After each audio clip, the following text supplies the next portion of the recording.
Pour parler des nouvelles donations et de la transmission d'entreprise. Donc, c'est un sujet, on va dire, qui est dans le prolongement, parce que le programme de cette journée a été magnifiquement construit et orchestré par Serge, ici présent. Donc, il y a une espèce, vous voyez, de continuité. Vous avez parlé de holding, de Dutreil ce matin. On a parlé à l'instant, en fait, de loi de finances. Maintenant, on va voir, effectivement, quels sont les outils en matière de transmission d'entreprise, en essayant d'explorer maintenant de nouvelles matières, qui sont des matières plutôt qu'on va trouver sous le terrain juridique et sous le terrain patrimonial. On va essayer d'ouvrir la boîte à outils du conseiller patrimonial ou du notaire ici. Alors les nouvelles, en fait, elles ne sont pas du tout nouvelles parce qu'elles sont applicables depuis le 1er janvier 2007. Donc elles ont 12 ans, c'est-à-dire que c'est des pré-ados. Dont on va parler maintenant. Ce sont ces nouvelles techniques de donation. Simplement, en fait, ce qui est nouveau, c'est leur utilisation en matière de transmission d'entreprise. On va essayer de voir, de sonder, en fait, leur utilisation possible dans les sujets de transmission d'entreprise. Et donc, voir un peu cette richesse de la boîte à outils. On va structurer cette présentation en 3 temps. On va parler d'abord des partages anticipés. Second temps, on parlera en fait, deuxième temps, des transmissions dites par ricochet, de ce qu'on appelle les donations graduelles, les donations résiduelles. Et puis ensuite, troisième temps, des sauts de génération.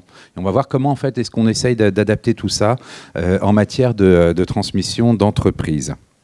Alors, je vais passer très rapidement, d'abord parce que le temps est avancé et ensuite parce que Serge me l'a demandé aussi, sur les dispositifs de transmission d'entreprise. Mais non, plus sérieusement, parce que vous les connaissez déjà, il est inutile en fait de repasser trop de temps sur les dispositifs Dutreil. En revanche, dans le support que vous aurez à disposition, on a repris effectivement l'ensemble des conditions qui ont été évoquées, si j'ai bien compris, par ailleurs ce matin. Bon, l'objectif du Dutreil, vous le savez, c'est d'encourager la transmission des entreprises familiales. La contrepartie, c'est qu'on s'engage, on crée un noyau dur d'actionnaires, on s'engage à conserver des titres pendant une certaine période, 2 ans, 4 ans. Et puis, si on remplit en fait ces obligations et que les sociétés sont bien éligibles, on bénéficie d'un abattement sur la valeur des titres au moment de leur transmission, soit par décès, soit du vivant, de 75%. On a encore la possibilité, quand on s'y prend par anticipation avant 70 ans, d'avoir une réduction de droit de 50%. Et puis on peut aussi en fait faire une transmission, sauf à ce qu'elle relève, mais on a du mal à le croire, du nouvel abus de droit dont on a parlé il y a quelques instants. On a aussi la possibilité de faire des transmissions démembrées. Dans ce cas-là, il n'y a pas de réduction de droit de 50%, mais il y a une réduction d'assiette sur laquelle on va revenir dans un instant. Alors la loi de finances pour 2019 a aménagé les dispositifs Dutreil transmission et globalement plutôt dans le bon sens. L'objectif, c'était de simplifier, de mettre un peu d'huile dans les rouages parce que dès qu'on s'oblige en fait dans des engagements, nécessairement ça fait naître des contraintes et ces contraintes, à la lumière de la pratique, il fallait effectivement mettre un peu d'huile dans les rouages pour que ce soit plus souple en fait de fonctionnement et c'est ce à quoi s'est attelé le législateur avec un rapport. D'ailleurs, les travaux de la loi de finances sont issus d'un rapport d'il y a 18 mois de 2 sénateurs en fait, qui avaient travaillé sur la question de la transmission d'entreprise. Alors, la synthèse du dispositif Dutreil, c'est toujours connu, ça n'a rien changé. On s'engage d'abord, en fait, il y a un engagement collectif de 2 ans. Ensuite, pendant cette durée, une transmission peut intervenir à tout moment. Et puis, à compter de la transmission, on a un engagement d'aller au bout en fait, de l'engagement collectif de 2 ans. Puis, ceux qui reçoivent les titres, les héritiers, donataires, légataires, s'engagent à leur tour à conserver pendant 4 ans. Tout ça, pendant cette période-là, plus les 3 années après la transmission, il y a un engagement de direction. Donc, première nature d'engagement, conserver des titres. Deuxième nature d'engagement, diriger en fait l'entreprise. C'est-à-dire qu'il faut qu'on ait un des signataires de l'engagement collectif qui dirige effectivement l'entreprise. Et puis, troisième nature d'engagement, on avait des engagements d'information, dont vous avez compris que ces engagements d'information, à la demande d'ailleurs réitérée depuis plusieurs années des professionnels, ces engagements d'information annuels ont été supprimés pour être remplacés par un simple engagement de fournir à l'administration fiscale justement la géométrie des engagements en cours si elle en fait la demande, ou à la fin de l'engagement individuel, de dire bon voilà, on a respecté nos engagements individuels, on sort du dispositif Dutreil et on reprend entre guillemets notre liberté. Voilà ce qu'il en est maintenant. Il y a un dispositif bis pour la loi Dutreil, c'est l'engagement réputé acquis, c'est-à-dire que quand on valide toutes les conditions de l'engagement collectif, mais que formellement on ne l'a pas signé, eh bien on peut quand même parfois bénéficier de la loi Dutreil. Dans cette hypothèse, vous voyez, la période de 2 ans ne relève pas d'un engagement collectif, mais d'un engagement réputé acquis, c'est-à-dire qu'on valide les conditions sans qu'elles aient été formellement constatées dans un engagement. Alors, en chiffres, qu'est-ce que ça donne en fait le Dutreil? Juste pour se remémorer les choses, si je transmets en pleine propriété avant 70 ans, donc j'ai une valeur d'entreprise de 100 €, d'accord? J'ai un abattement de 75 €, donc mon assiette taxable, ça devient 25. Je calcule mes droits, là je ne me suis pas embarrassé, j'ai tout mis au taux marginal. Donc avant d'arriver au taux marginal, évidemment, il y a des abattements de 100 000 € par parent, par enfant. On a une progressivité du barème de 0 à 45% quand on est en ligne directe. Là, je ne me suis pas embarrassé, on taxe tout à 45%. Notre objectif ici, c'est de voir le coût maximal d'une transmission en fait en loi Dutreil. Mais pour être à 45% pour mémoire, ça veut dire qu'il faut que chaque transmission parent-enfant porte sur plus d'1,8 million. Donc vous voyez que ça concerne quand même les très grosses transmissions. Donc on arrive à un taux de taxation avant réduction de 11,25%. Et puis ensuite, on a une réduction de droit de 50%. Donc ça nous amène à un taux de 5,62. Ça, c'est si je donne en pleine propriété. Si je donne en nue propriété, j'aurais pas cette réduction en fait de 50%. En revanche, j'aurais un abattement d'assiette de 40% de ma valeur d'usufruit, parce que là, dans mon exemple, le chef d'entreprise a 65 ans. Donc son usufruit vaut 40%. Sur les 100, on retire 40, il nous reste 60. On taxe en fait au taux marginal de 45, et puis après, on abat des 75%, et ensuite on taxe au taux marginal de 45, ce qui nous amène à 6,75. Ça veut dire que avant 70 ans, je peux transmettre une entreprise, quelle que soit sa valeur, à un taux soit de 5,62, soit du 6,75 au taux marginal. Donc on voit qu'évidemment, c'est très facilitant en matière de transmission d'entreprise.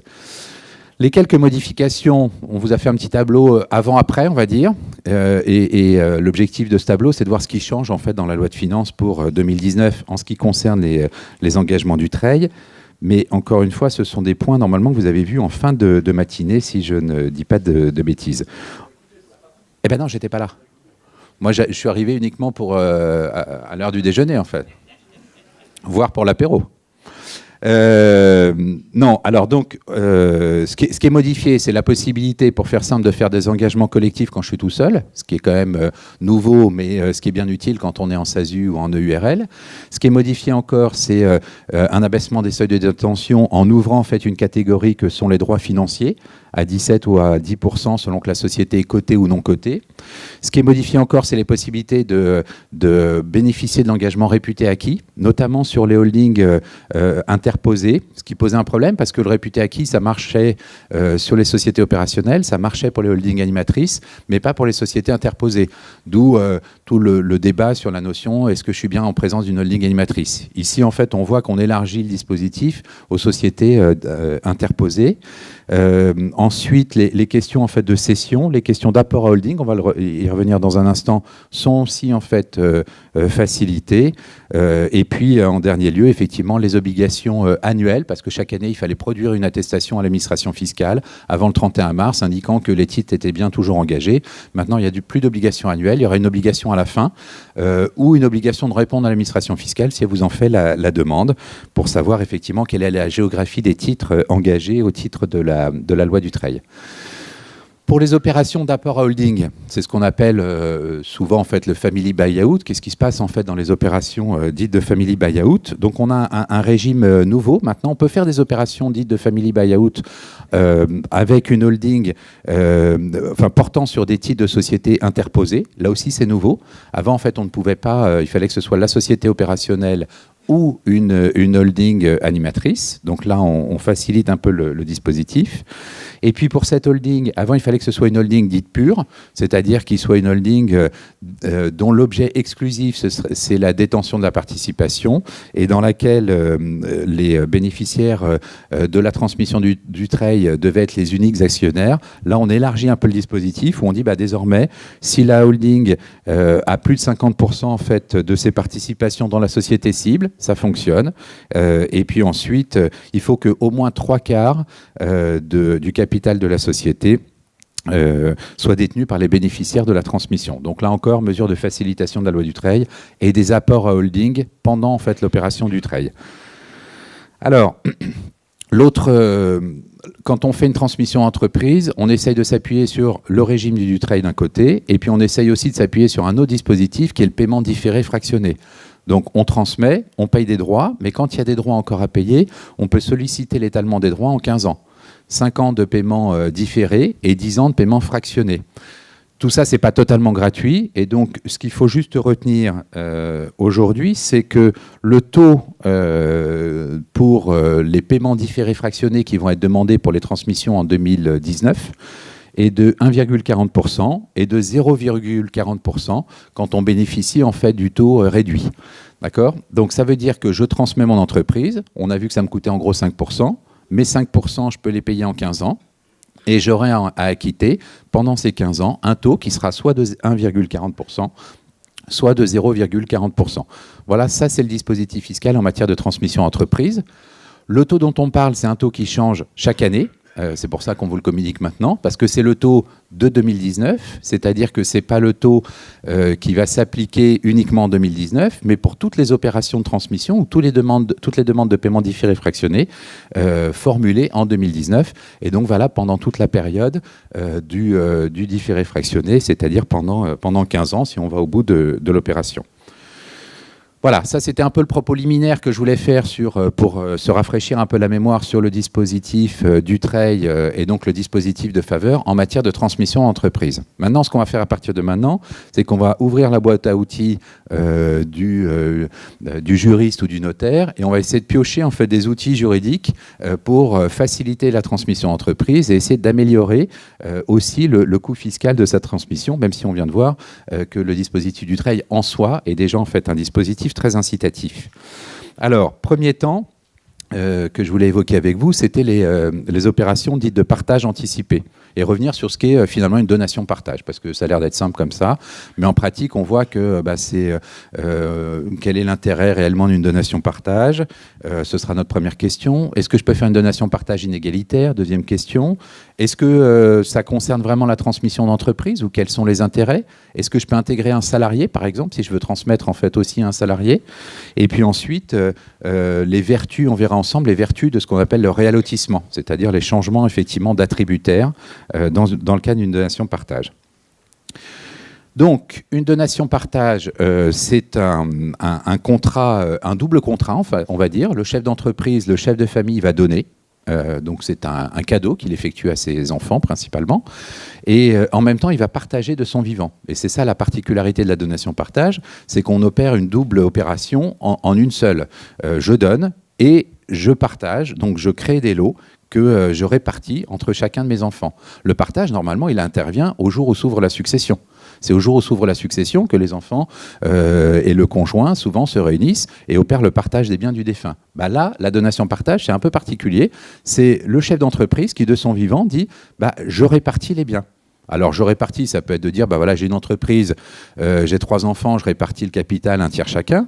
Ça peut être de dire aussi, voilà, j'ai une entreprise, j'affecte l'entreprise à l'un des enfants qui va reprendre, et puis peut-être d'autres actifs, des biens immobiliers, l'immobilier d'entreprise, pourquoi pas, aux enfants qui n'ont pas vocation à reprendre l'activité, parce qu'ils se sont développés par ailleurs, parce qu'ils ont d'autres projets ou d'autres souhaits. Dans l'esprit d'une donation-partage, souvent, l'objectif, bien entendu, c'est qu'elle soit égalitaire, mais parfois, en matière de transmission entreprise, on crée des donations-partage inégalitaires. C'est-à-dire qu'elle n'a pas l'obligation, cette donation-partage, d'être égalitaire. On peut très bien dire, dans l'intérêt de l'entreprise, je souhaite qu'elle revienne à celui qui va la reprendre. Simplement, si l'entreprise vaut un peu plus que l'immobilier que je souhaite à l'autre enfant qui ne reprend pas, je peux malgré tout faire une donation-partage, même si les valeurs ne sont pas tout à fait les mêmes. Ça aura un impact sur la succession, mais ça aura un impact plus faible que si je ne fais pas de donation-partage tout court. Alors, quel est l'intérêt effectivement de concéder une donation-partage inégalitaire? C'est quand même qu'on va bloquer la valeur des lots entre les mains de ce que chacun aura reçu. Donc j'ai une entreprise j'ai un patrimoine qui vaut 1000, j'ai une entreprise qui vaut 700, des biens immobiliers qui valent 300. Si je fais une donation-partage tout de suite, 700 à l'un, 300 à l'autre, les deux acceptent la donation-partage. le partage est formé entre eux à hauteur des montants donnés. Si ensuite l'entreprise se développe considérablement, notamment parce que celui qui l'a repris est particulièrement adroit, qu'il a le sens des affaires et qu'il fait développer en fait considérablement la valeur, ce qu'il devra en comptabilité au jour en fait de l'ouverture de la succession du donateur, c'est de l'écart au montant nominal, écart entre 700 et 300, même si l'entreprise vaut 2000 au jour du décès du donateur. D'accord ? C'est ça l'intérêt de la donation-partage, même si elle est inégalitaire. D'accord ? Donc il faut toujours avoir en tête cette notion de donation-partage. Alors après, qu'est-ce qui se passe si vraiment il y a des inégalités très importantes qui naissent à cette occasion ? Il y a deux petites techniques en fait, que j'ai rappelées ici. D'abord, on peut faire des rares, c'est-à-dire qu'on peut très bien dire, voilà, j'ai 3 enfants, et puis tout le monde est d'accord, c'est un exemple qu'on prendra d'ailleurs tout à l'heure, tout le monde est d'accord pour dire que l'un des enfants doit reprendre l'entreprise parce que les autres se sont accomplis par ailleurs et lui s'est un peu sacrifié en fait dans la boîte, il a toujours fait ses stages, il a toujours évolué dans l'entreprise, il s'est un peu sacrifié, on souhaite qu'il la reçoive et même si la valeur en fait est supérieure, on est d'accord pour que ça se passe comme ça. Eh bien les autres enfants peuvent consentir une renonciation anticipée à l'action en réduction. Donc on peut faire une donation partage, voire une donation qui ne serait pas partage, et les autres dire finalement on renonce à demander en fait la réduction de cette donation pour faire en sorte que l'entreprise reste bien dans la famille et revienne à celui qui aujourd'hui en fait l'a repris de manière opérationnelle. L'autre solution technique, c'est de faire ce qu'on appelle une imputation sur la réserve globale. C'est une autre idée, c'est de dire, voilà, finalement l'entreprise a une valeur importante. Plutôt que de dire, je donne et ça s'imputera sur ta réserve individuelle, on impute globalement sur la réserve de tous les enfants, ce qui me permet de conserver du disponible, de libre pour mes petits-enfants, mon conjoint ou une fondation, si j'ai envie de léguer le solde de mon patrimoine à une fondation, par exemple. Alors, on va prendre 2 exemples pour illustrer ce qu'on vient de dire. Le premier exemple, c'est effectivement l'exemple un peu caricatural dans lequel j'ai une entreprise qui vaut 90% du patrimoine familial et puis il y a 3 enfants. Donc vous le savez, en présence de 3 enfants, la réserve héréditaire, c'est les 3/4. Chacun a une réserve individuelle de 1/4 et il y a une quotité disponible d'1/4. Et puis on souhaite qu'il y ait un enfant, qui est celui qui reprend l'entreprise, qui est le A en l'espèce, puisse avoir l'entreprise, mais sans que cette appréhension ne lui soit contestée à l'avenir par ses frères ou sœurs. Évidemment, c'est un exemple caricatural, mais c'est pour bien comprendre comment ça marche. Donc, la première idée que j'évoquais, c'est la renonciation à l'action réduction. Donc, les frères et sœurs, B et C, vont signer un acte, qui est un acte notarié, qui est un peu lourd en formalisme parce qu'il faut 2 notaires, donc un nommé par la Chambre des notaires, pour conforter le fait et l'attribution entre les mains de l'un des enfants de l'entreprise familiale. Et cette technique n'est valable qu'en présence d'enfants majeurs, parce que pour renoncer à un droit successoral, il faut être majeur. C'est une des conditions en fait imposées par le texte. La deuxième piste, c'est cette clause d'imputation sur la réserve globale dont on parlait. L'idée, c'est de dire, voilà, je transmets l'entreprise. On calcule en fait la réserve héréditaire de manière globale en intégrant l'entreprise, ce qui évite qu'au jour du décès du donateur, la donation d'entreprise soit réduite tout de suite, c'est-à-dire que celui qui l'a reçu a en l'espèce doit verser tout de suite une soulte en fait à ses frères ou sœurs, et ce qui me permet en fait aussi de maintenir la quotité disponible en faveur de tiers qu'on souhaite protéger, conjoints ou petits-enfants, comme je l'évoquais à l'instant.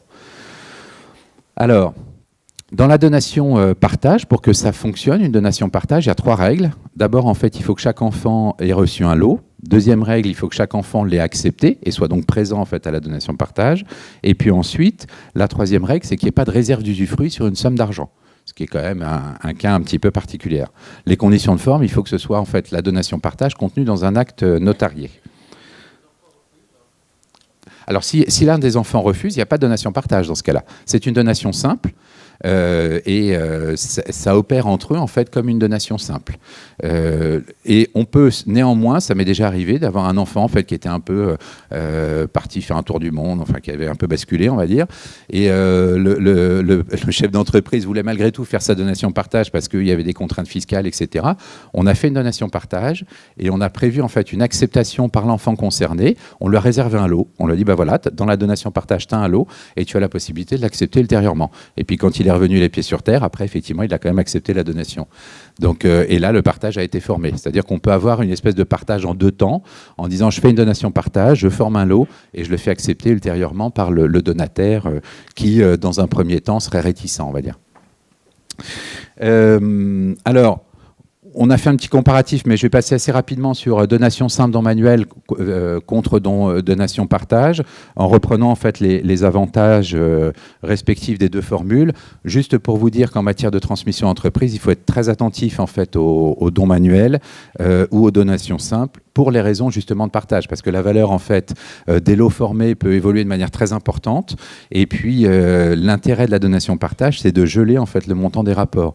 Et s'il y a un des enfants qui reçoit l'entreprise et qui l'a fait considérablement évoluer en valeur et se développer, bah, si ça n'est pas intégré dans une donation partage, il faudra qu'il partage l'écart d'enrichissement avec ses frères ou sœurs qui, eux, n'auraient pas reçu l'entreprise ou qui auraient reçu des biens qui ont stagné, voire périclité. Donc, il faut être très attentif en fait, à ces sujets-là. Alors oui, quand on a fait un don manuel, parce que parfois en fait on voit quand même des transmissions entreprises qui opèrent par don manuel, voire par don manuel plus pacte adjoint, on peut malgré tout dans une donation partage reprendre un don manuel antérieur et l'intégrer dans une donation partage. D'accord ? La seule incidence, c'est qu'il y a un coût, il faut payer dans ce cas-là 2,5% de droits de partage qu'on n'aurait pas eu à payer si on avait consenti tout de suite en fait à une donation partage. Parce que l'intérêt de la donation partage, c'est que comme on fait 2 actes en un, je donne et je partage, bah, au moment où je donne, je vais payer des droits de donation, mais je ne paye pas de droits de partage. En revanche, si je fais un don manuel ou une donation simple, par exemple, je vais payer mes droits de donation. Et si ensuite je réincorpore ça dans une donation partage, il faudra en plus que je paye le droit de partage. Donc ça me coûte 2,5% en plus. Alors, ce que je voulais évoquer avec vous, donc, dans ces techniques de donation-partage, c'est la possibilité, dans la transmission entreprise, d'intégrer un salarié dans une donation-partage. Ça, c'est un dispositif en fait, qui est assez peu connu, mais c'est le seul cas où la donation-partage, qui est plutôt réservée aux enfants, ou dans laquelle on peut intégrer le conjoint quand il n'y a pas d'enfant, c'est le seul cas où la donation-partage est ouverte aux tiers. Donc ça peut vous donner des idées, ou peut-être que vous avez des clients, enfin en tout cas moi j'en ai rencontré plusieurs, qui se sont dit, bah tiens, finalement si j'ai réussi, c'est aussi grâce à tel ou tel salarié qui m'a accompagné depuis toujours.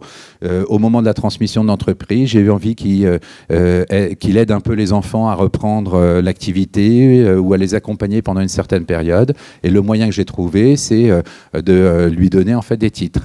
Ben, soit je fais une donation simple, parce que après tout, ce tiers n'étant pas salarié, je me contente de lui faire une donation simple, soit au contraire, je l'intègre à la donation partage, et c'est ça qu'on va essayer de faire ensemble maintenant. Ça concerne les sociétés ou les entreprises individuelles d'ailleurs. Donc, les seules conditions, en fait, c'est que le tiers donataire, donc le salarié, pour faire simple, doit recevoir exclusivement des droits sociaux de l'entreprise et il ne peut pas recevoir d'autres biens. Ce qui est logique aussi, en fait. C'est-à-dire que c'est ciblé, cette disposition est ciblée pour faciliter la transmission d'entreprise, mais en aucun cas faciliter la transmission d'autres actifs à un tiers, on va dire. Donc ça ne concerne que l'entreprise. Les seuls cas dans lesquels il pourrait recevoir d'autres biens, c'est quand on vise en fait une entreprise individuelle dans laquelle le chef d'entreprise mettrait un des moyens d'exploitation de l'entreprise dans le cadre de cette donation-partage et l'affecterait aux salariés concernés. Alors, ici, qu'est-ce qui se passe ensuite au plan fiscal? Parce que c'est bien d'intégrer dans une donation-partage, mais souvent le vrai frein, c'est finalement la fiscalité. Parce que quand je veux transmettre à un tiers, c'est 60% le taux de taxation. C'est 60%, oui, sauf si j'intègre en fait ce tiers dans un dispositif du Treuil. Et là, effectivement, ce sera 60%, mais après mes 75% d'abattement.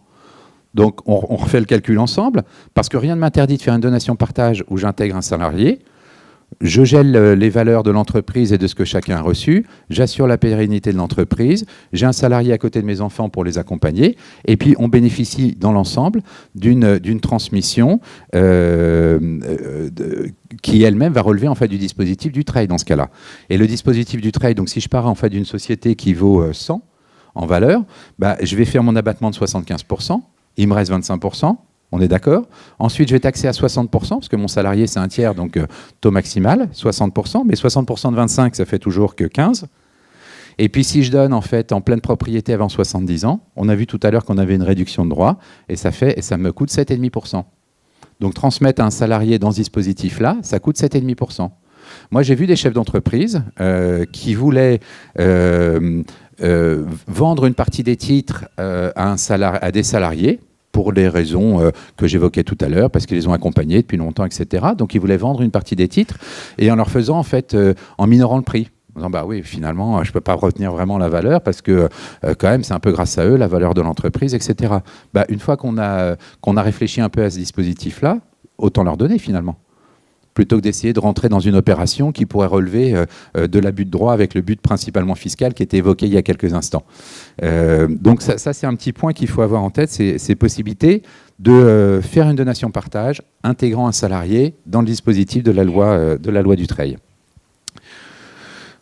Alors, il y a un autre dispositif qu'on évoque juste pour mémoire, parce que vous le retrouverez peut-être si vous regardez ces questions, c'est un abattement de 300 000 € quand je fais une transmission d'entreprise. Simplement, le problème, c'est que l'abattement ne porte que sur la valeur du fonds de commerce dans l'entreprise. Et puis, le problème, c'est qu'il n'est pas cumulable avec la loi Dutreil. Donc, c'est un dispositif qui existe, qui peut être intéressant, mais objectivement, quand on fait la comparaison, on va, dans 99,9% des cas, privilégier la transmission Dutreil parce qu'elle sera plus efficace que l'application de cet abattement. Mais il fallait le relever quand même pour mémoire. Donc les intérêts civils pour se résumer sur ce point, c'est que la valeur en fait, de la transmission par l'effet de la donation-partage est figée dans le temps. Quelle que soit l'évolution de l'entreprise, à terme, les compteurs de ce que chacun aura reçu sont retenus de manière définitive. Et puis ensuite, c'est qu'on peut attribuer effectivement l'entreprise en bénéficiant, en fait, ou une partie des titres de l'entreprise, en bénéficiant de la loi Dutreil, à un salarié qui a pu accompagner l'entrepreneur. Le deuxième... Pardon, je suis allé un peu vite. Voilà, le deuxième cas que je voulais voir, c'était le réallotissement. Alors ça, c'est une autre hypothèse. Donc là, en fait, on a toujours un chef d'entreprise qui a 3 enfants, A, B, C. Il a fait une donation aux 3. Et puis, finalement, cette donation, il a peut-être fait il y a une dizaine d'années. Et une dizaine d'années après, il y a un des enfants, A, qui se révèle et qui, finalement, a vocation à reprendre l'entreprise. Eh bien, on a 2 possibilités. On va aller tout de suite au but. Schéma numéro 1. On va dire, écoute, tu as reçu un tiers des titres de la société, monte une holding, apporte tes titres, endette-toi et rachète les 2 tiers de tes frères et sœurs. Donc ça, c'est très bien. Sauf que dans ce cas-là, il faudra lever de la dette, mais bon, j'allais dire dans tous les cas, dès lors qu'il faudra dédommager en fait les frères et sœurs. Mais la problématique, c'est la remise en cause éventuellement du dispositif Dutreil. Ça va faire tomber le paiement différé fractionné, si on est en cours de ce paiement pendant les 15 ans. Et puis... pour B et C, ça va déclencher l'impôt de plus-value, parce qu'eux cèdent, en fait, dans ce cas-là. Donc, l'autre possibilité, c'est d'utiliser les vertus de la donation-partage en se disant, OK, finalement, j'avais donné aux 3 il y a 10 ans, et puis 10 ans après, il y en a un qui s'est révélé, c'est lui qui va reprendre, les 2 autres se sont accomplis par ailleurs. Je peux très bien refaire une donation-partage dans laquelle je n'intègre aucun nouveau bien, mais je reventile, en fait, les cartes entre eux. C'est-à-dire que je reprends les titres, je les réallotis et les réaffecte à A, qui doit en fait ensuite verser éventuellement une soulte, cette soulte pouvant être d'ailleurs versée à terme, cette soulte pouvant même être versée à terme au jour du décès du chef d'entreprise. Donc vous voyez qu'on peut décaler en fait les effets dans le temps. J'allotis les titres à A, je verse une soulte à B et C pour les désintéresser. L'intérêt, c'est que dans cette logique-là, finalement, en fonction des configurations, je n'aurai peut-être pas de remise en cause ni du paiement différé fractionné, ni du dispositif de la loi Dutreil. Et puis surtout, c'est que cette opération ne va subir que le droit de partage, parce que c'est assimilé à une opération de partage. Je réincorpore dans une donation et je réaffecte en fait des biens à l'une des souches dans le cadre de cette donation-partage. Vous avez une question ? Voilà, exactement. Alors, parmi les points, les inconvénients possibles, c'est que si je paye ma soulte tout de suite, et que je dois m'endetter pour payer cette soulte, je la paye à titre personnel. Et l'inconvénient, naturellement, c'est que mes intérêts d'emprunt ne seront pas déductibles. Donc voilà, les schémas, effectivement, doivent être comparés. Alors, qu'est-ce qu'on mettait ici ? Oui, il y avait des petits pygmées, là, en fait, qui apparaissent. C'est l'exemple, effectivement, qu'on envisageait à l'instant. Alors, sachant qu'il y a 2 possibilités. Sur la partie gauche, vous avez la possibilité que j'évoquais à l'instant. Je reprends des titres, je les réaffecte uniquement à A qui verse une soulte à B et C, option numéro 1. Et option numéro 2, c'est l'option de la richesse, entre guillemets, c'est-à-dire que je peux aussi, dans ma donation-partage, reprendre la totalité de ce que j'ai transmis, reformer un lot avec l'entreprise A, et puis j'affecte des biens complémentaires dans ma donation-partage en faveur de B ou de C. Là, ça m'oblige dans cette option numéro 2, qui est à la droite de votre écran. Naturellement, ça m'oblige là à donner de manière complémentaire. Dans la partie gauche, on va dire, je ne paye que le droit de partage. Dans la partie droite, il faudra que je paye le droit de partage et des droits de donation complémentaires sur ce que vont recevoir B et C. D'accord ? Le deuxième thème, ce que je voulais évoquer avec vous, ce sont les transmissions d'entreprise par ricochet. Transmission d'entreprise par ricochet, c'est ce qu'on appelle techniquement les libéralités graduelles ou résiduelles. Ça a l'air d'être un peu barbare comme ça, mais en fait, ça vise des hypothèses de vie qu'on a tous rencontrées auprès de chefs d'entreprise. Hypothèse numéro 1, la famille recomposée. Le chef d'entreprise qui a divorcé, qui a des enfants d'une précédente union, qui se remarie, qui souhaite protéger son nouveau conjoint, sans pour autant que les enfants nés d'une précédente union ne soient lésés. Cas 100% classique, hein. Le remariage avec des enfants nés d'une précédente union. Comment en fait est-ce qu'on gère cette hypothèse ? Hypothèse numéro 2, j'ai un actif particulier, l'entreprise, et cette entreprise, je veux m'assurer qu'elle reste dans la famille. Donc je veux la transmettre à un enfant, par exemple, et puis ensuite à un autre destinataire désigné, membre de la famille ou non d'ailleurs. Donc je veux, de manière un peu dynastique, organiser comme ça, sur deux générations, la transmission d'entreprise, parce que je considère que c'est l'actif particulier, stratégique dans le patrimoine familial, et c'est important pour moi. Hypothèse numéro 3, j'ai un de mes enfants qui est incapable, qui lui-même n'aura pas d'enfant, et je veux, si j'ai 4 enfants, je veux que cet enfant reçoive la même chose que les autres, mais à terme, que ce qu'il aura reçu revienne à ses frères ou sœurs. Hypothèse aussi de l'enfant qui se destinerait à une vie monastique, par exemple. Donc, ce qu'on va utiliser, ce sont ces techniques, effectivement un peu triangulaires, où finalement, on va organiser une transmission, soit graduelle, soit résiduelle. Donc, sur le schéma à droite, le chef d'entreprise transmet lien numéro 1 à un donataire, mais avec une charge de restituer à un autre. C'est le lien numéro 2. D'accord ? Cette charge, elle peut être de deux natures. Soit c'est une charge résiduelle, soit c'est une charge graduelle. La charge résiduelle, c'est de dire, bon ben voilà, tu peux utiliser les fonds, tu peux utiliser ce que tu as reçu, mais une fois que tu auras utilisé ces fonds, ce qui restera de cette utilisation reviendra au légataire en second, numéro 2. Exemple pratique, c'est effectivement le nouveau conjoint. Donc je protège mon conjoint, elle peut utiliser en fait les fonds, et puis à la fin, ça revient à mes enfants. Transmission résiduelle. Donc c'est sur le résiduum que l'obligation pèse. Hypothèse numéro 2, transmission graduelle. L'entreprise, je considère que, où j'ai une œuvre d'art ou une entreprise, je considère que c'est un bien stratégique dans le patrimoine familial. Je veux qu'elle revienne à A, puis ensuite à B. Donc là, je pose en fait une condition, une obligation de conserver les biens et de les redonner. Obligation graduelle. Vous faites bien la différence entre les deux. Dans le premier cas, je peux dépenser et ce qui reste reviendra à B. Dans le deuxième cas, je suis obligé de conserver ce que j'ai reçu et en totalité ce que j'ai reçu, je le reverse à B. D'accord ? Voilà comment ça fonctionne et la différence entre les deux. Alors à qui on peut donner, a priori on peut donner à peu près à qui on veut. Les seules petites particularités qu'il faut avoir en tête, c'est que le premier bénéficiaire ne peut pas être une personne morale. Bon, c'est assez rare qu'on ait envie de faire des donations à des personnes morales. Je l'ai encore rarement rencontré, sauf quand il s'agit de fondations ou autres. L'hypothèse, le point numéro 2, c'est que par principe, en fait, dans la libéralité graduelle, l'obligation graduelle, donc de dire tu reçois et tu dois redonner, cette obligation-là ne peut pas peser sur la réserve héréditaire de celui qui reçoit en premier, sauf s'il en est d'accord, et sauf si effectivement le donataire en second est son propre enfant. D'accord ? Donc ça, c'est des petits points à avoir en tête. Alors, en présence d'une donation-partage, là on peut insérer en fait cette clause dans une donation-partage sans grande difficulté en faveur des présomptifs héritiers parce que la donation-partage est limitée au seul présomptif héritier.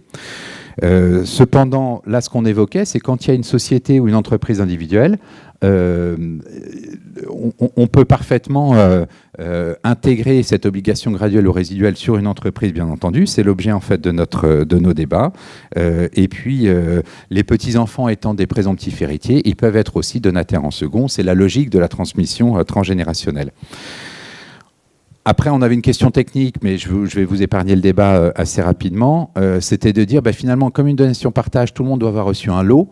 Si à la fin, en fait, on supprime le lot de l'un des enfants pour qu'il reverse aux autres, finalement, est-ce qu'on considère que tout le monde a reçu ? La pratique, effectivement, et la doctrine considère qu'il n'y a pas de débat. Ça ne remet pas en cause le principe de la donation-partage. Parce que ce qui compte, c'est que chacun ait reçu un lot, non pas au jour du premier décès, mais au jour en fait, de la donation-partage.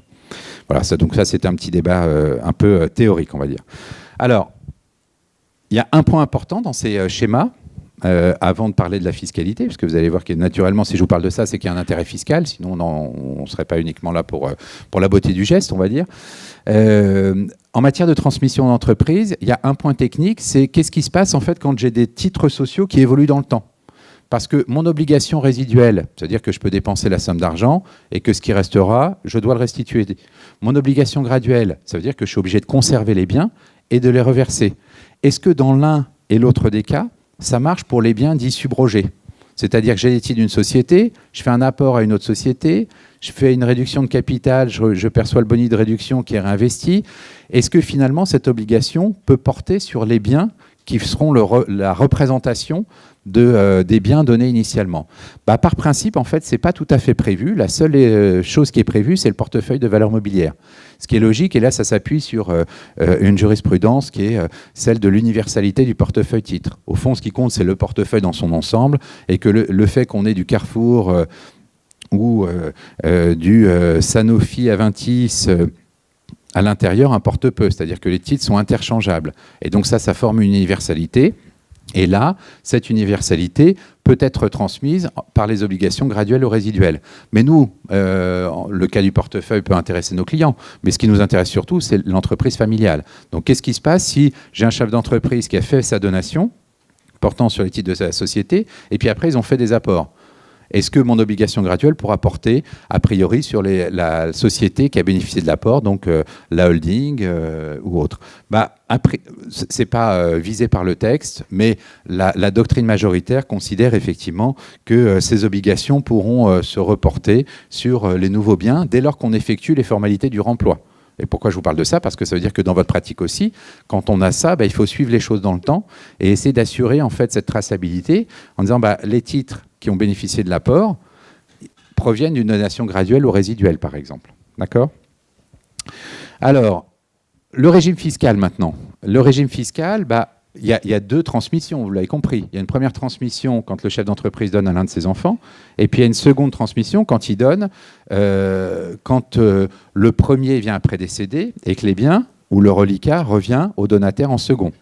Lors de la première transmission, on va payer les droits de mutation à titre gratuit selon les règles de droit commun. Donc là, on paye en fonction du lien de parenté entre le donateur et le donataire numéro 1. On évalue au jour de la donation, et le donataire en second, pour l'instant, n'a rien reçu, donc lui, il ne paye rien. Okay. Au premier décès, qu'est-ce qui se passe? Les biens reviennent au second donataire, et là, la particularité en fait, du dispositif, c'est qu'on va appliquer le lien de parenté non pas entre le premier donataire et le second donataire, mais entre le second donataire et le donateur. Et c'est là où ça devient très intéressant. Parce que dans un schéma familial où j'ai donné à mes 3 enfants, il y en a un qui prédécède, et j'ai une obligation graduelle ou résiduelle en faveur des 2 autres. Quand les 2 autres reçoivent, on va payer des droits de donation, mais pas en ligne collatérale, mais en ligne directe. D'accord? Donc c'est ça que nous dit premier temps de la manœuvre. Et puis, deuxième temps de la manœuvre, c'est que comme on considère que la première donation, celle consentie à l'enfant prédécédé, est anéantie rétroactivement, on va pouvoir demander en fait l'imputation des droits qui ont été payés, entre guillemets, pour rien. Donc vous voyez toute la richesse en fait du dispositif.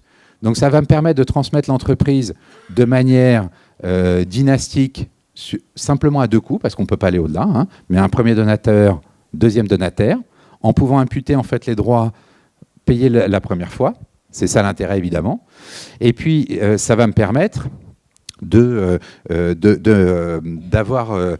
une transmission effectivement fléchée sur deux générations, et notamment dans le cadre de la protection d'un conjoint, le cas échéant.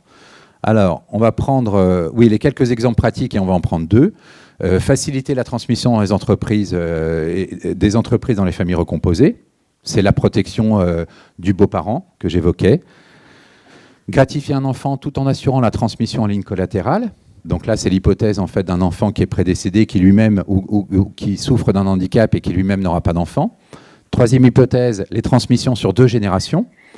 Et ça, on va prendre un petit cas. Et puis ensuite, la transmission en présence d'un enfant vulnérable ou sans descendance. Alors, dans les familles recomposées, donc là, on est dans le cas classique d'un chef d'entreprise qui était marié, qui a eu un enfant ou des enfants d'un premier lit et qui s'est remarié. Rien de très extraordinaire jusque-là. Ce qu'on souhaite, en gros, le gros du patrimoine, c'est l'entreprise, parce que, comme souvent les chefs d'entreprise, il n'y a pas nécessairement un patrimoine à côté qui permette d'être mobilisé pour protéger le nouveau conjoint. Et on souhaite que ce soit l'entreprise, finalement, qui serve à protéger le nouveau conjoint. Mais pour autant, parce que les clients sont exigeants, en tout cas les nôtres, mais j'imagine que les vôtres, c'est la même chose, pour autant, on ne souhaite pas que le nouveau conjoint devienne actionnaire de l'entreprise familiale, parce qu'on la destine plutôt aux enfants, ou parce que c'est une entreprise effectivement qui a été transmise sur plusieurs générations et on a envie qu'elle reste dans la famille. Alors comment résoudre en fait cette équation qui a l'air impossible comme ça? En s'appuyant en fait tout simplement sur les transferts graduels ou résiduels. Donc qu'est-ce qu'on va faire? On va faire une donation, c'est un exemple, et qui peut prêter à la critique le cas échéant, pas trop quand même. On va faire une première donation à un premier donataire, donc le nouveau conjoint, à gauche, lien numéro 1, et on va dire, en cas de décès, ce que tu as reçu, les titres de la société, reviendront à mes enfants nés d'une précédente union. Donc j'ai bien assuré protection dans un temps 1, et puis retour aux enfants dans un temps 2. Le gros intérêt ici, bien entendu, de faire ce dispositif, c'est que mon nouveau conjoint, si je ne fais pas ça, je m'appuie sur sa bonne volonté. En cas de décès, lui pourrait très bien nommer mes enfants bénéficiaires sur un testament. Bon, après, il a le droit aussi de changer d'avis. Il a le droit peut-être de se remarier. Et puis là, mes enfants, en fait, ils n'auraient pas vu passer, entre guillemets, les titres de la société. Et puis, l'autre risque aussi, c'est que même s'il le fait, fiscalement, entre mon nouveau conjoint et mes enfants nés d'une précédente union, il n'y a pas de lien de parenté, donc ce sera 60%. Donc, j'allais dire, dans ces schémas-là, de famille recomposée, on est presque, entre guillemets, obligé de prévoir ces obligations graduelles et résiduelles, dès lors qu'on veut satisfaire ces obligations. Sinon, en fait, c'est une catastrophe fiscale.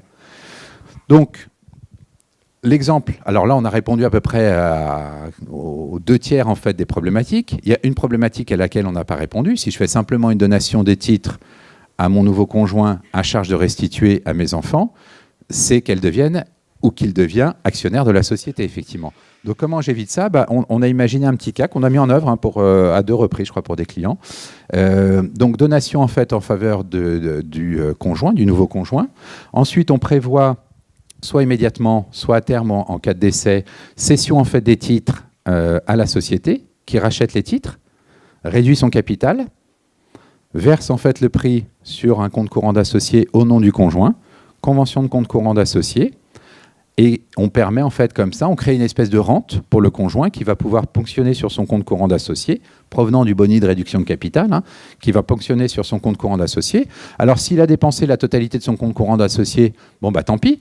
Et puis, si j'ai mis une obligation résiduelle et qu'il reste, en fait, une quote-part de compte courant d'associé qu'il n'a pas dépensé au jour de son propre décès, ça revient aux enfants avec une application du barème en ligne directe. Donc, vous voyez qu'on a satisfait par ce schéma qui combine à la fois des outils purement de droit notarial, de droit familial, de droit patrimonial de la famille et un peu de droit des sociétés. On arrive à combiner en fait les deux objectifs assez aisément ici. Alors, cas pratique numéro 2, application en fait, favoriser la transmission sur 2 générations. Comment en fait est-ce que je peux flécher ma transmission parce que j'ai en tête, moi chef d'entreprise, 2 repreneurs possibles.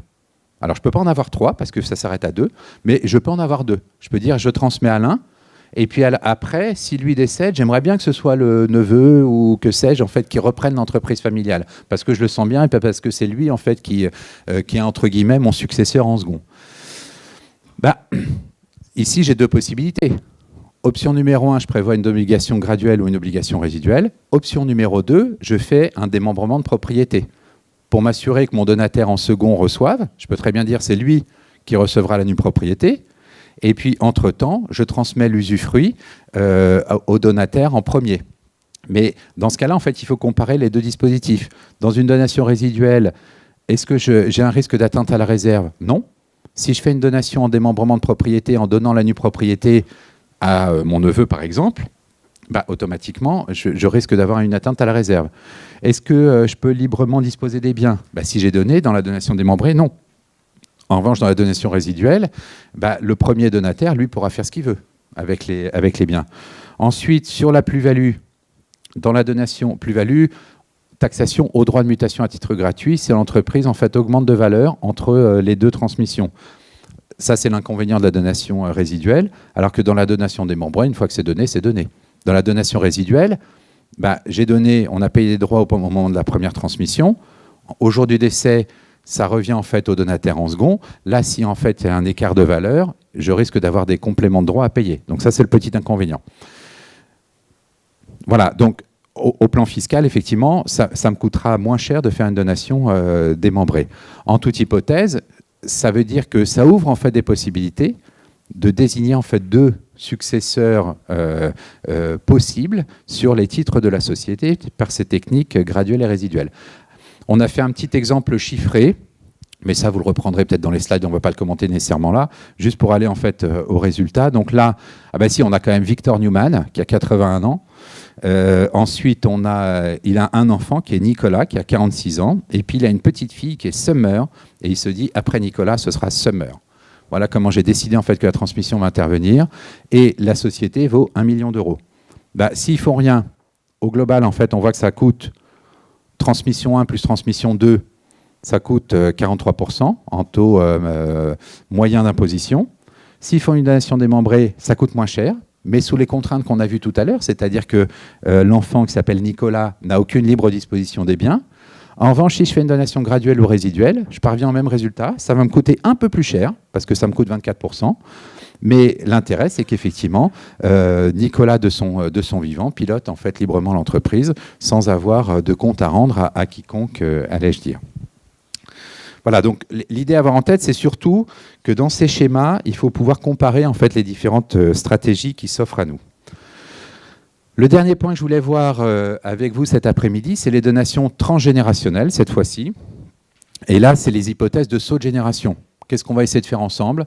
C'est simple, c'est de se dire, plutôt que le chef d'entreprise, le grand-père, donne à ses enfants, on paye une fois les droits, puis qu'ensuite les enfants transmettent à leur tour aux petits-enfants et on paye une deuxième fois les droits, on va essayer de voir si on n'a pas intérêt à sauter une génération. Et comment on peut le faire facilement et comment on peut le faire intelligemment au plan fiscal.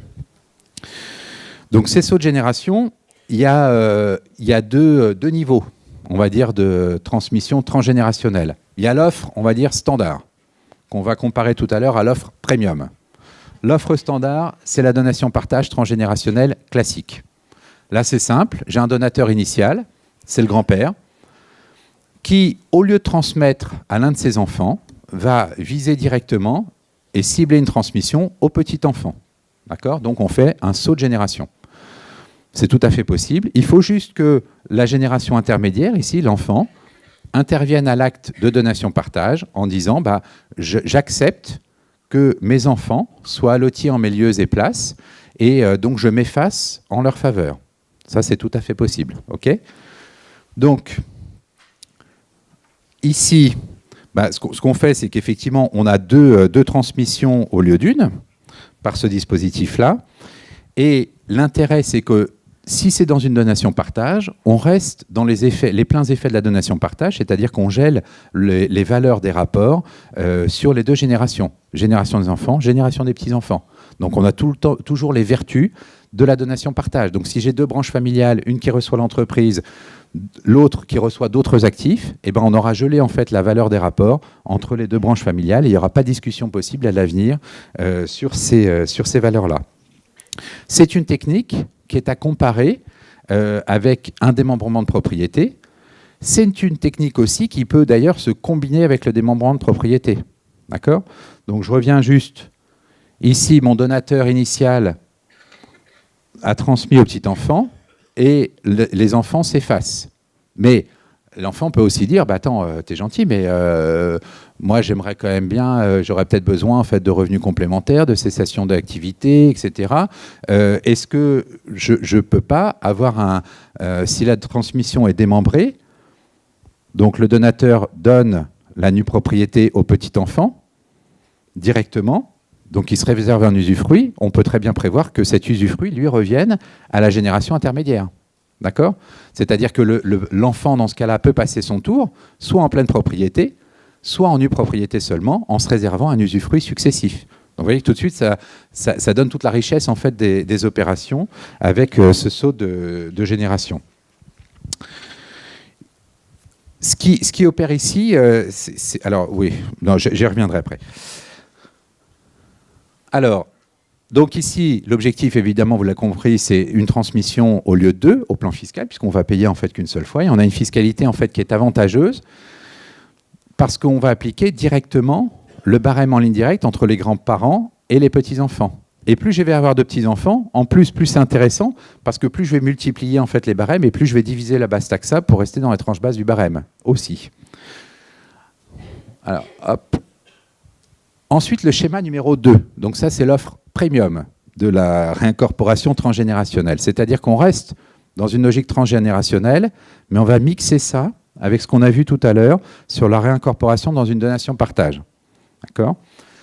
Donc, on mélange les deux techniques là. Je saute une génération, mais en même temps, je réincorpore comme si j'étais dans une donation-partage. D'accord ?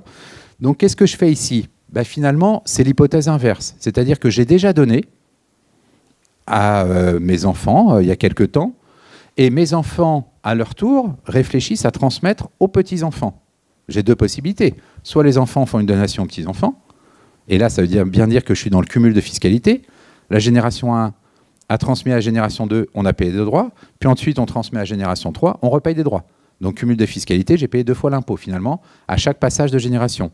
Soit ce qu'on va faire, c'est qu'on va réveiller le grand-père, le donateur initial, et on va faire une réincorporation transgénérationnelle. On va dire, bah, écoute, on va reprendre les titres de l'entreprise que tu avais transmis, on les remonte à un instant de raison dans ton patrimoine, et tu vas retransmettre directement aux donataires, les petits-enfants, et nous, on passe notre tour.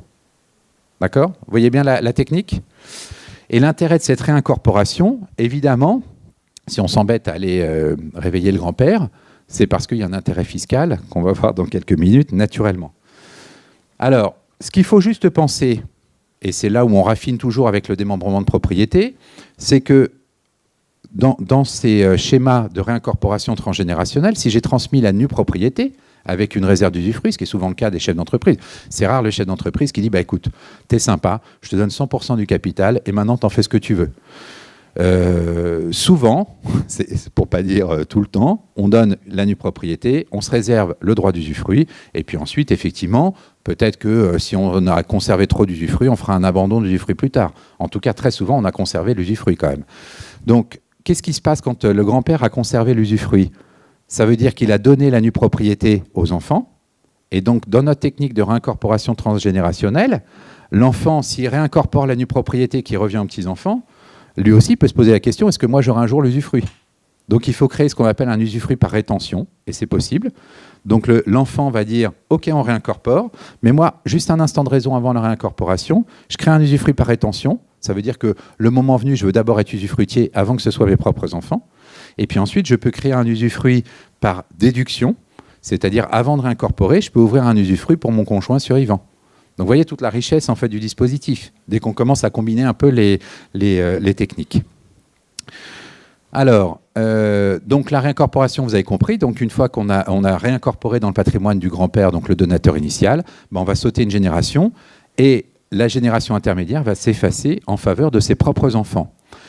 Même question que tout à l'heure, est-ce que ça marche sur les biens subrogés? La subrogation, là, vous avez vu, là, on vous a fait un petit schéma.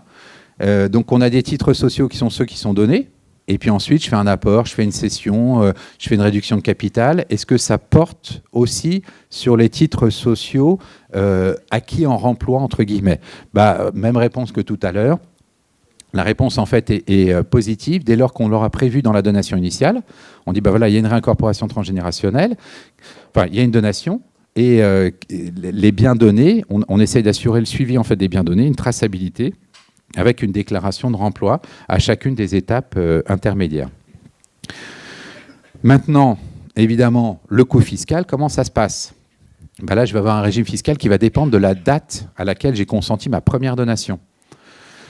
Donc, si ma première donation a plus de 15 ans, c'est-à-dire que si le grand-père avait donné à son fils ou à sa fille, il y a plus de 15 ans. Dans ce cas-là, la réincorporation transgénérationnelle ne se fait qu'au droit de partage. Et c'est pour ça qu'on en parle.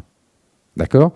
Donc, ce qu'on est en train de dire là, tout simplement, c'est que notre chef d'entreprise qui a reçu des titres, qui veut les transmettre à son tour à ses enfants, qui a reçu des titres par votre donation, soit il les donne aux enfants et il paye des droits de donation, soit on fait une réincorporation transgénérationnelle et on paiera le droit de partage à 2,5%. D'accord? Donc ça, c'est assez efficace fiscalement. Option numéro 2, je réincorpore des titres qui ont été donnés, la première donation, à moins de 15 ans. Là, je suis dans ce que l'administration a appelé en fait un dispositif anti-abus, entre guillemets. Moins de 15 ans, dans ce cas-là, la réincorporation va être soumise au droit de mutation à titre gratuit.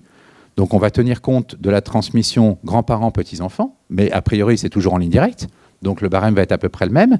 Sauf que comme la donation intermédiaire à l'enfant a disparu, je vais pouvoir demander en fait la restitution des droits qui auront été payés lors de la première donation. Donc quoi qu'il arrive, même si la donation a moins de 15 ans, c'est toujours sans doute plus intéressant de faire une réincorporation transgénérationnelle qu'on viendra au moins imputer les droits qui ont été payés lors de la première mutation. Sinon, en fait, ce sont des droits qui ont été payés et qui sont perdus si, à son tour, la génération 2 veut transmettre à la génération 3. Vous l'avez noté. Donc, on prend un petit exemple rapide. Donc, on a un chef d'entreprise qui a une entreprise et il y a 2 enfants. Il y a une fille, en fait, qui a 45 ans qui reprend l'entreprise, un fils qui a 42 ans qui ne va pas reprendre l'entreprise, chacun ayant 3 enfants et un enfant. Donc, ici, le grand-père peut consentir une première donation en nue propriété à ses propres enfants. Donc, jusque-là, il n'y a pas de problème. Il a donné, il a consenti une donation partage à chacun, en fait, de ses enfants, des titres en nue propriété. Donc, on paye les droits sur la nue propriété, on ne paye pas de droits sur la valeur de l'usufruit. Et l'idée, c'est qu'en cas de transmission, cet usufruit s'éteigne sans payer de droits supplémentaires. Mais le problème, c'est que si on en reste là, au moment où, ici, la fille voudra transmettre à ses propres enfants, on aura payé 2 fois. Vous le comprenez. Donc, ici, en fait, on a pris plusieurs schémas pour bien comprendre comment ça fonctionne. Le schéma numéro 1, c'est la fille qui donne à ses propres enfants. Combien ça coûte? Ça coûte 4,9%.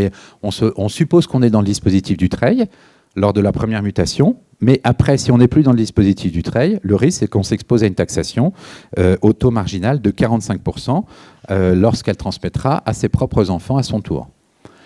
Schéma numéro 2.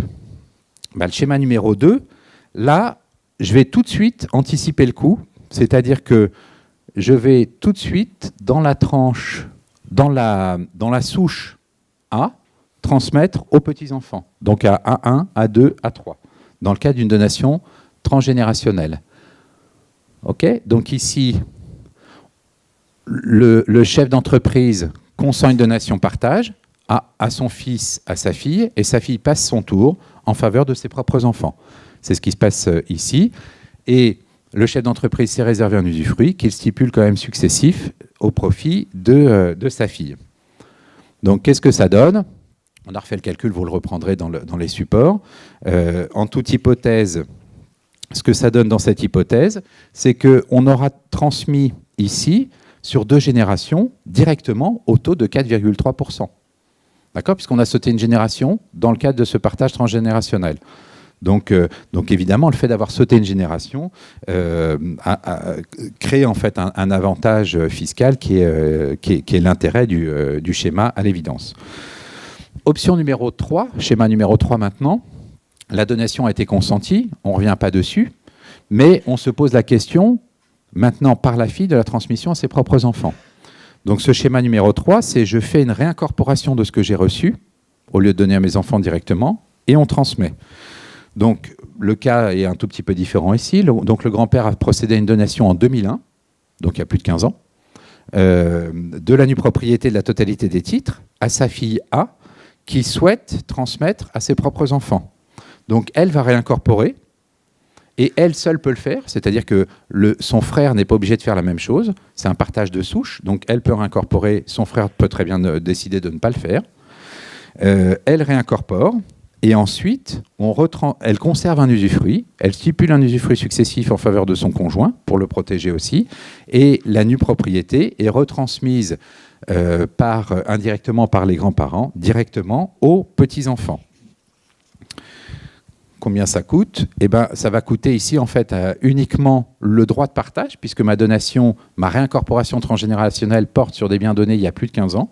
Je ne paye que le droit de partage, et je vais payer le droit de partage assis sur la seule valeur de la nue propriété.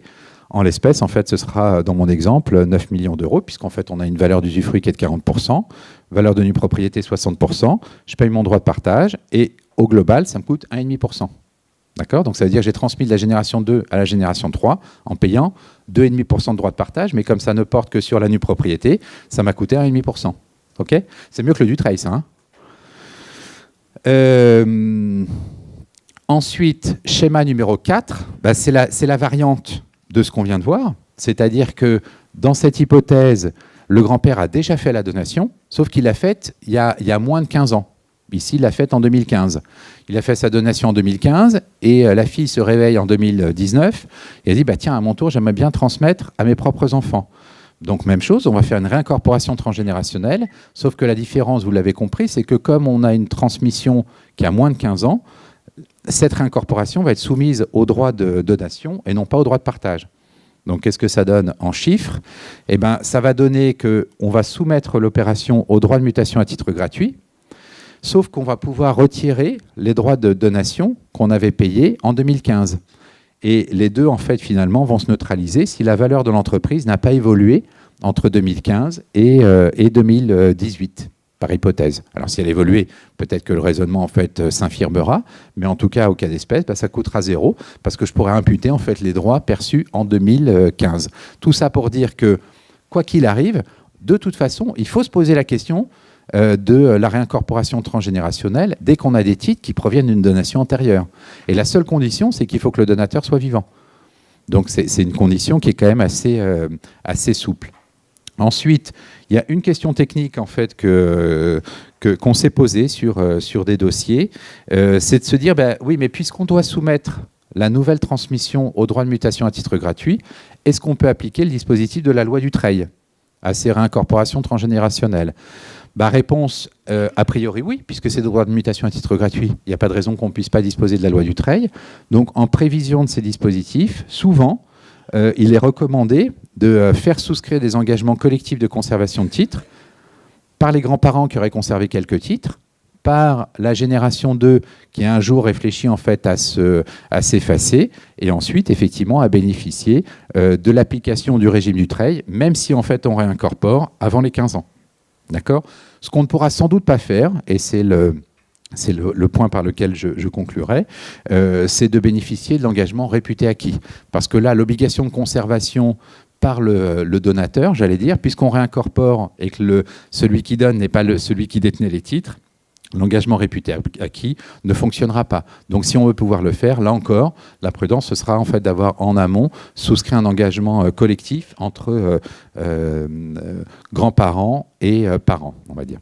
Voilà les quelques points sur lesquels je voulais attirer votre attention dans la boîte à outils notariale pour vous dire que le Dutreil, c'est très bien, mais on a toute une série d'outils qui, combinés, vous l'avez compris, avec ce triptyque, loi Dutreil, avec paiement différé fractionné, réincorporation transgénérationnelle ou nouvelle libéralité Et puis l'application effectivement du démembrement de propriété, on arrive à répondre en fait à toute une série de cas de transmission d'entreprise qui au fond sont assez classiques dans un contexte fiscal qui lui est très privilégié.